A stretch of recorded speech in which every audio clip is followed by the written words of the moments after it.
واحد في العيد بيجي اي فيلم هيجيب فلوس. صاحب الافتراء مين؟ محمد سبكي اول واحد. ليه؟ هو اللي بدع الموضوع ده.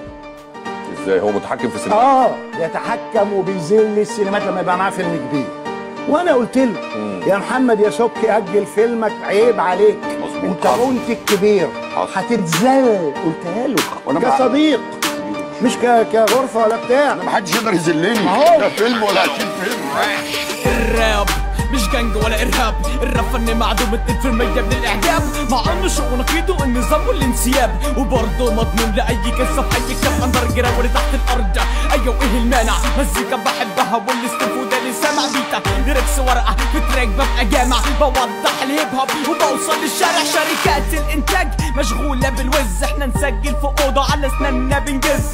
قالوا على فرنا قدام الشاشه بتهز، مناظر تستفز، ميديا فاشله. اهم حاجه العمله في المعامله، شغل مقاولة اي حد يغني راب يسيبوه بالجنون. شغل معروف ضحكك اوسع من الاوزون، عامل لي عبد حليم باسمه ايه الاوتوتيون. هفسر الحقيقه وهجرح الشعور، عالشاشه بتتباس وتهيج الجمهور، من المخرج للمنتج والكل بتدور. عذرا يا ساده جوز المدام تدور. هفسر الحقيقه وهجرح الشعور، عالشاشه بتتباس وتهيج الجمهور، من المخرج للمنتج والكل بتدور.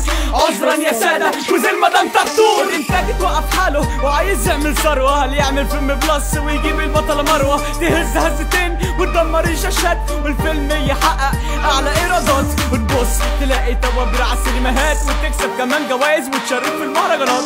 فن هابط، ميديا فاشله، كيش تكيش، عامله في المعامله تنتش تتفيش، كل شغل الاولى. ده بسمى فن امه مش فن بصمجي، فن تحت شعار الرقاصه والبلطجي، فن تحت شعار الرقاصه والبلطجي. ويقول لك السبك للانتاج السينمائي، ادور على الفن للاسف مش لاقي. الفن بالنسبه لهم فن الرقصات، متاسف على الكلمه ده فن العاهرات. هفسر الحقيقه وهجرح الشعور، عالشاشه بتتباس وتهيج الجمهور، من المخرج للمنتج والكل بتدور. عذرا يا ساده جوز المدام تدور. هفسر الحقيقه وهجرح الشعور، عالشاشه بتتباس وتهيج الجمهور، من المخرج للمنتج والكل بتدور.